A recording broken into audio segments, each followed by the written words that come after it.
بسم الله الرحمن الرحیم۔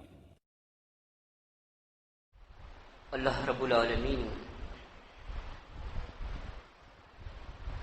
جل وعلا کا ارشاد قرآن مجید فرقان حمید کی صاحب فصیلہ سورہ آل عمران نشان آیا 133 وسارعوا إلى مغفرة من ربكم وجنة عرضها السماوات والأرض أعدت للمتقين۔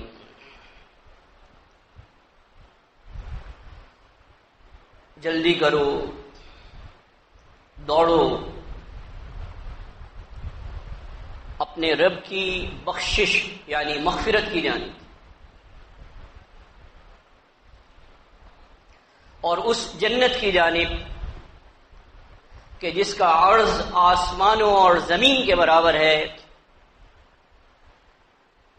اور وہ متقین کے لیے تیار کی گئی ہے۔ اسی مضمون کو اللہ مالک الملک احکم الحاکمین نے سورۃ الحدید میں بیان کیا۔ نشان سورہ 57 نشان آیا 21 سابقوا الى مغفرة من ربكم وجنة عرضها كعرض السماء والأرض أعدت للذين آمنوا بالله ورسله ذلك فضل الله يؤتيه من يشاء والله ذو الفضل العظيم۔ مسابقت کرو، ایک دوسرے سے آگے بڑھ جاؤ، اپنے رب کی بخشش کے حصول کے لیے، مغفرت کے لیے، اور اس جنت کی جانب جس کا عرض، جس کی کشادگی آسمان اور زمین کے برابر ہے۔ یہ تیار کی گئی ہے ان لوگوں کے لیے جو اللہ پر اور اس کے رسولوں پر ایمان لے کر آتے ہیں۔ تو اے لوگوں، ایمان لے کر آؤ اللہ پر اور اس کے تمام رسولوں پر۔ یہ اللہ کا فضل ہے، وہ جسے چاہتا ہے دیتا ہے، اور اللہ بڑے فضل والا ہے، بہت عظمت والا ہے۔ ہمارے اور رمضان المبارک کے درمیان محض شعبان کا مہینہ رہ گیا ہے، اور کس تیزی سے دن جائیں گے اور رمضان المبارک کا آغاز ہو جائے گا، یہ ہم بخوبی واقف ہیں۔ بات یہ ہے کہ رحمت کے حصول اور بخشش کے لیے اپنے آپ کو مستعد کرنا اور اس کی تیاری کرنا نہایت ضروری ہے۔ اور جو ترجیحات کا جو تعین ہے کہ کون سے وہ کام ہیں کہ جو ہمیں پہلے کرنے کے ہیں، ہمارے رب نے ہمیں ان دو آیات میں بتا دیے ہیں کہ تمہاری جلدی اگر کسی چیز کے لیے ہونی چاہیے تو وہ رب کی بخشش ہے۔ محمد الرسول اللہ صلی اللہ علیہ وسلم نے ارشاد فرمایا، صحیح بخاری صحیح مسلم، اے لوگوں توبوا الی اللہ یا ایھا الناس توبوا الی اللہ واستغفروا لہ، اے لوگوں اللہ کی طرف رجوع ہو اور اس سے بخشش طلب کرو۔ اللہ کی قسم میں دن میں 100 مرتبہ سے زیادہ اللہ سے بخشش طلب کرتا ہوں۔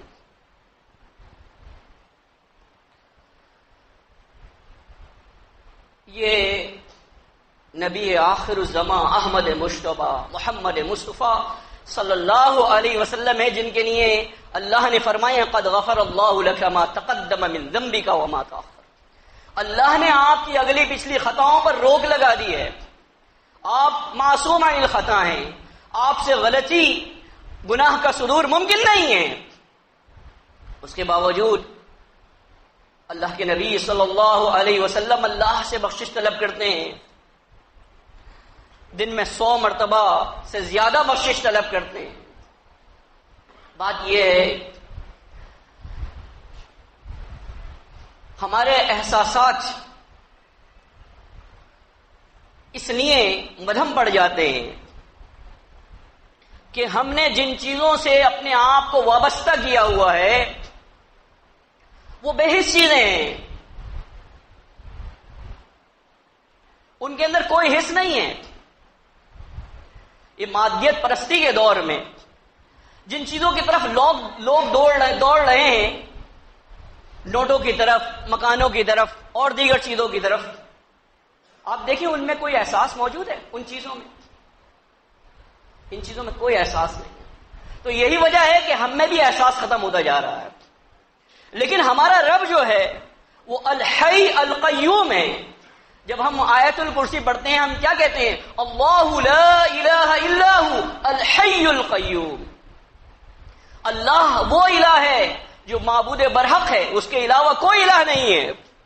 وہ الحی ہے، وہ زندہ ہے، وہ جاوید ہے۔ تو جب کبھی بھی ہم اس کو پکارتے ہیں تو ہمیں اس بات کا احساس بدرجہ عتم ہونا چاہیے کہ ہم جس کو پکار رہے ہیں وہ زندہ اور جاوید ہے، وہ سن رہا ہے۔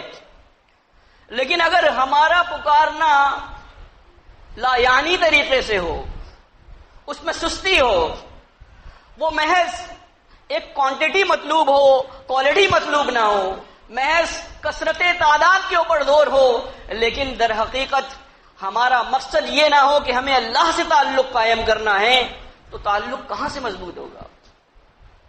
تعلق مضبوط کرنے کے لیے اور اس کی مساریت اور اس کی بخشش کو دیکھنے کے لیے ہر ایک شخص کو چاہیے کہ وہ اپنا محاسبہ کرے، وہ یہ دیکھے کہ میرا اور میرے رب کا تعلق کس قدر مضبوط ہے۔ بڑا آسان ہے اس کا پتہ لگانا۔ ہر ایک آدمی اپنے آپ سے پوچھے کہ میں نے شاعر اللہ سے کتنا تعلق جوڑا ہوا ہے۔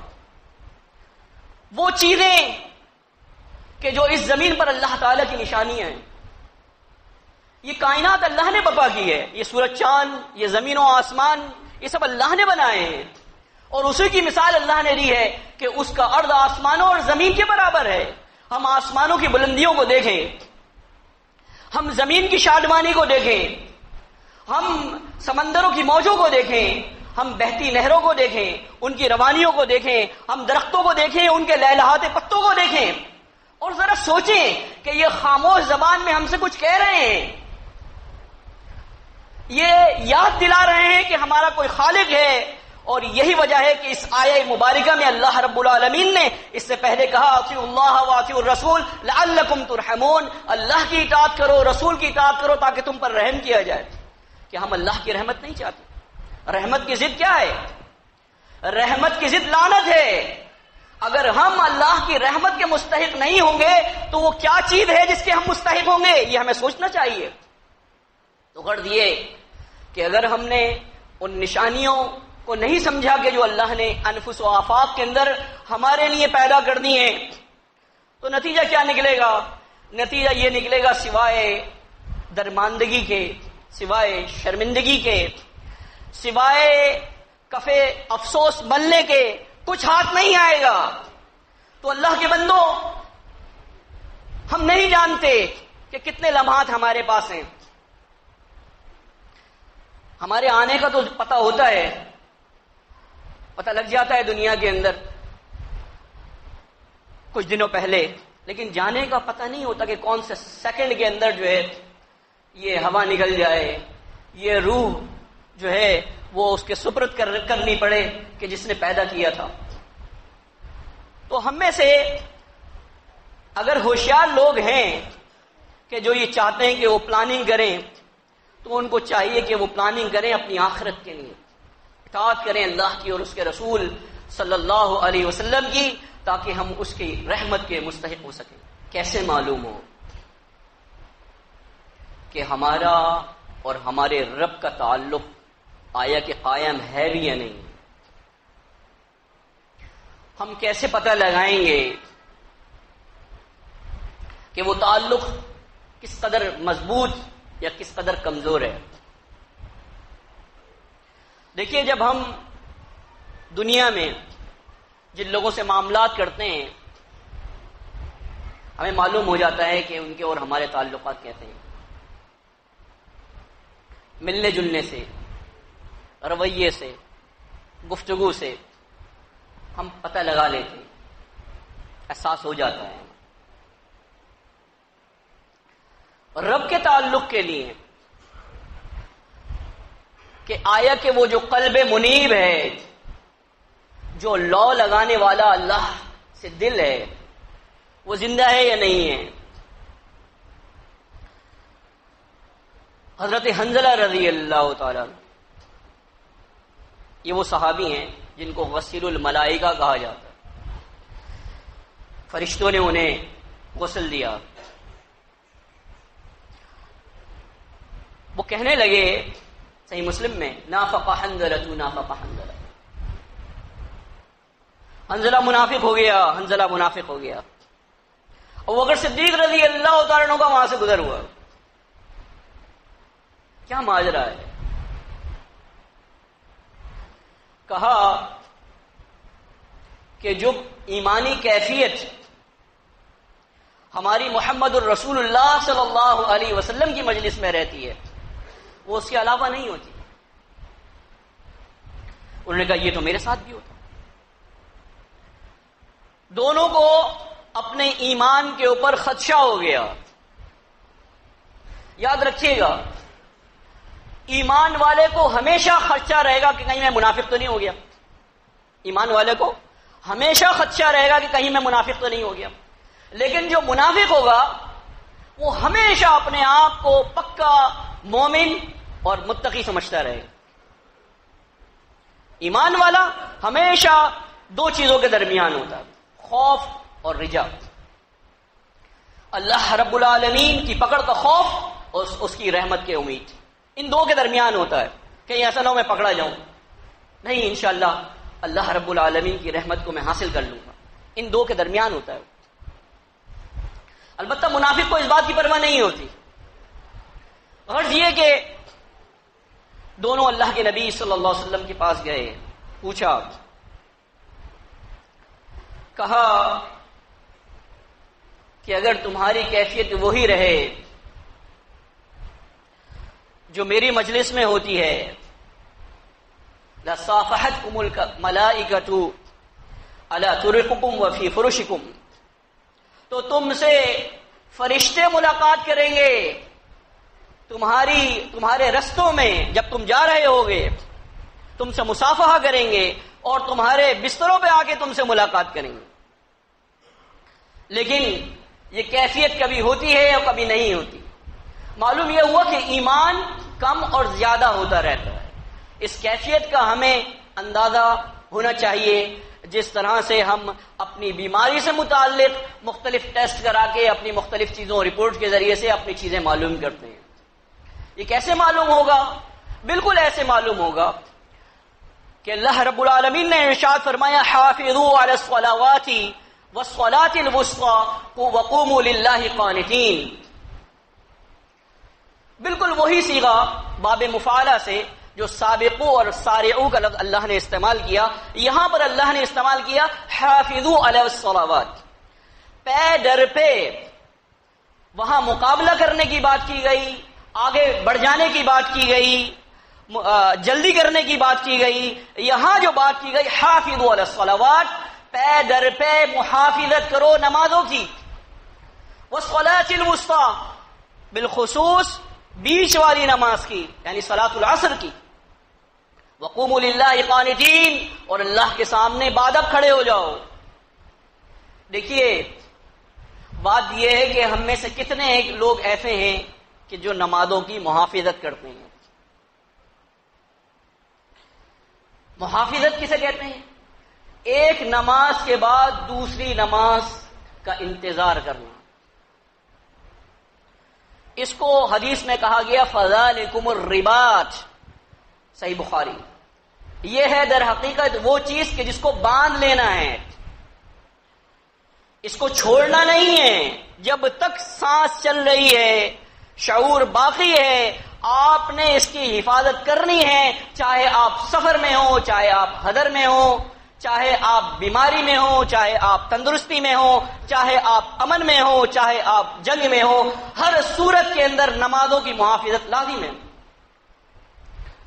اگر ہم ان کی محافظت کر رہے ہیں اور کوشش کرتے ہیں ایک نماز کے بعد کہ دوسری نماز کے لیے اپنے آپ کو تیار کریں، اگر عشاء کی نماز پڑھ لی ہے تو اس بات کا اہتمام کریں کہ فجر کی نماز پڑھنی ہے۔ جاگ رہے ہیں، بلا وجہ جاگ رہے ہیں، لغویات میں لگے ہوئے ہیں، ایسے کاموں میں کہ جس کے کرنے کا کوئی حاصل نہیں ہے، مبادا یہ کہ پکڑ ہو جائے، ایسی چیزوں میں لگے ہوئے ہیں۔ کیسے فجر کی نماز جو ہے وہ وقت کے اوپر ادا ہوگی؟ سوچا ہم نے؟ اگر محض یہ دعویٰ کیا جائے کہ ہمارا تعلق بہت مضبوط ہے، تو یہودیوں کا بھی دعویٰ تھا، عیسائیوں کا بھی دعویٰ تھا، سب کے دعویٰ ہیں۔ اللہ نے کیا کہا؟ تلک امانیہم، یہ ان کی خام خیالیاں ہیں، یہ خوش فہمیوں سے جنت ملنے والی نہیں ہے، اس کے لیے اسٹرگل کرنی پڑے گی، محنت کرنی پڑے گی، جدوجہد کرنی پڑے گی۔ ہمیں اگر جو ہے وہ کوئی ایک بہت سستی چیز بھی چاہیے ہو تو کیا وہ ہماری خواہش سے ہم کو یہاں دنیا میں مل جاتی؟ ہم یہاں بیٹھے میں خواہش کریں نا کہ فلاں چیز مل جائے، مل جائے گی جب تک کہ ہم اس کے لیے محنت نہ کریں؟ نہیں ملتی، ایک چھوٹی سی چیز بھی نہیں ملتی، چاہے جائے کہ جنت کا اصول اور یہ دعویٰ کہ جناب جنت میں جائیں گے، محض دعووں کی بنیاد کے اوپر جنت میں نہیں جائیں گے۔ جنت میں جائیں گے اخلاص العمل للہ، اگر جنت میں جائیں گے اس لیے کہ ہم خالص عمل اللہ کے لیے کریں۔ مستدرک کے حاکم، مومن کا دل تین چیزوں میں خیانت نہیں کرتا، ان میں سر فہرست یہ ہے اخلاص العمل للہ، خالص عمل اللہ کے لیے کرے۔ ہمارے عمل اللہ کے لیے، دیکھیے اپنے آپ کو جانچیں۔ یہ مفاد پرستی کے دور میں، یہ لالچ کے دور میں، یہ ہرس کے دور میں اگر ہم یہ سمجھ رہے ہیں کہ ہم دھوکہ دے دیں گے، ہم اپنے آپ کو دھوکہ دے رہے ہیں، اپنے رب کو دھوکہ نہیں دے سکتے جس نے ہمیں بنایا ہے، جو ہمیں جانتا ہے، ہر لحاظ سے اس نے ہمیں تحقیق کیا، ہماری ساری چیزوں سے واقف ہے وہ، حتیٰ کہ جو دلوں میں ہمارے وسواس آتے ہیں وہ اس سے بھی واقف ہے۔ اس کو دھوکہ دے دیں گے، اپنے آپ کو دھوکہ دے رہے ہیں ہم، اور ہمارے پاس ٹائم بہت کم ہے، ٹائم نہیں ہے ہمارے پاس، نہیں پتا کہ کیا ہونے والا ہے ہمارے ساتھ۔ ایسی بے یقینی کی صورتحال کے اندر جن چیزوں کی طرف ہم لگے ہوئے ہیں وہ محض اور محض گھاٹے اور بربادی کا سودا ہے۔ تو اللہ کے بندو، اپنے آپ کو رب کی طرف لگائیے، اس طرف لگائیے کہ جس کو سب سے ام الصالحات کہا گیا ہے۔ تمام عبادتوں میں اگر کوئی چیز عبادت سب سے اہم ہے وہ نماز ہے۔ نمازوں کے معاملات کے اندر اس کی محافظت، خصوصی طور پر میں اپنے بچوں کو، اپنے جوانوں کو، میں اپنی ملت کی ماں اور بہنوں سے ہی گزارش کروں گا کہ وہ چیز اہم ہے کہ جس کے بارے میں آپ سے سب سے پہلے بات پرس ہوگی۔ کیا ہوگا اس وقت کہ جب اللہ پوچھے گا اور ہمارے پاس کہنے کے لیے کچھ نہیں ہوگا؟ تو جب غیب کا پردہ چاک ہوگا اور ہمارا ظاہر اور باطن سب آیا ہو جائے گا، اس وقت کیا ہوگا؟ کیا محض یہ الفاظ، اچھے الفاظ، یہ لفاظی، یہ ہمیں بچا لے گی؟ نہیں بچائے گی۔ ہمیں اپنے آپ کو سیکیور کرنے کی ضرورت ہے، اپنے آپ کو محفوظ کرنے کی ضرورت ہے، اور ہم محفوظ کریں گے اپنے آپ کو اللہ سے رابطہ قائم کر کے، اس کی کتاب کے سے رابطہ قائم کر کے، وہ نیک اعمال کر کے کہ جس مقصد کے لیے انبیاء علیہ السلام کو مبعوث کیا گیا تھا۔ کیا مقصد تھا؟ کیا انبیاء علیہ السلام ان مادی چیزوں کے لیے آئے تھے؟ یہ روٹی کپڑا اور مکان کے لیے آئے تھے؟ یہ کام تو جانور بھی کرتے ہیں، وہ بھی اپنے گھونسلے بناتے ہیں، وہ بھی اہتمام کرتے ہیں اپنی خوراک کا، یہ سارے کام تو وہ بھی کرتے ہیں۔ وہ صرف یہ بتانے کے لیے آئے تھے کہ ایک دن ہوگا کہ جب تمہاری زندگی شروع ہوگی، ایک دن ایسا آئے گا جب تمہاری زندگی شروع ہوگی۔ یہ زندگی جو تم جی رہے ہو یہ تمہاری زندگی نہیں ہے، تمہاری حقیقی زندگی اس وقت شروع ہوگی کہ جب تم یہاں سے رخصت ہو جاؤ۔ وہ حقیقی زندگی ہے، وہ ابدی زندگی ہے۔ اس کے لیے ہمیں سب سے پہلا یہ کام کرنا ہے کہ اپنے آپ کو یہ چیک کرنا ہے کہ ہمارا اپنے رب سے تعلق کتنا مضبوط ہے.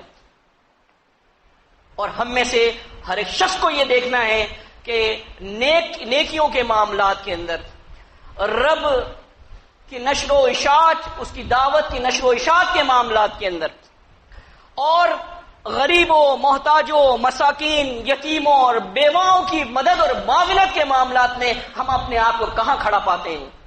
اگر ہمارا جواب یہ ہے کہ ہاں ہم مثبت کردار ادا کر رہے ہیں تو خوشخبری ہے آپ لوگوں کے لیے. لیکن اگر ایسا کچھ نہیں ہے تو یاد رکھیے کہ خام خیالیوں سے کام چلنے والا نہیں ہے. اللہ رب العالمین ہم سب کی بخشش فرمائے. اللہ رب العالمین ہمیں اپنی رحمتوں میں جگہ دے. اقول قولی ھذا لی ولکم استغفر اللہ استغفر